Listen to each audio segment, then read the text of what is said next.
പണ്ട് കാലത്ത് ചോറ്റാനിക്കര അമ്പലത്തിനടുത്ത് കണ്ണപ്പൻ എന്നൊരു പാവം കർഷകൻ താമസിച്ചിരുന്നു. അയാൾ നിരക്ഷരനായിരുന്നു. പക്ഷേ ചോറ്റാനിക്കര അമ്മയിൽ അതിയായ ഭക്തി ആയിരുന്നു.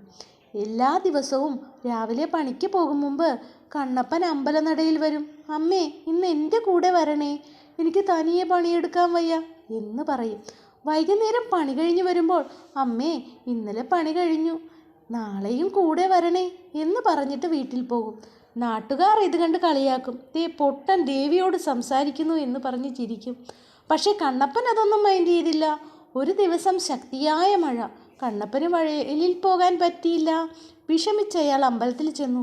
"അമ്മേ, ഇന്ന് മഴ കാരണം പണിയില്ല, എൻ്റെ കുട്ടികൾ പട്ടിണിയാകുമല്ലോ" എന്ന് സങ്കടത്തോടെ കരഞ്ഞു പറഞ്ഞു.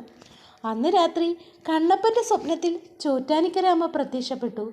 പട്ടുചേല സ്വർണ്ണാഭരണങ്ങൾ അണിഞ്ഞ് മുല്ലപ്പൂ ചൂടി മന്ദസ്മിതത്തോടെ നിൽക്കുന്ന സർവാലങ്കര പൂഷിതയായ അമ്മ.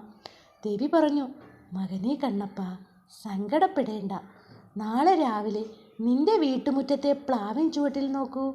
പിറ്റേന്ന് രാവിലെ കണ്ണപ്പൻ ഓടിച്ചെന്നു നോക്കി. പ്ലാവിൻ ചുവട്ടിൽ നിറയെ നെൽക്കതിരുകൾ, ഒരാഴ്ചത്തേക്ക് വേണ്ടത്ര ധാന്യം.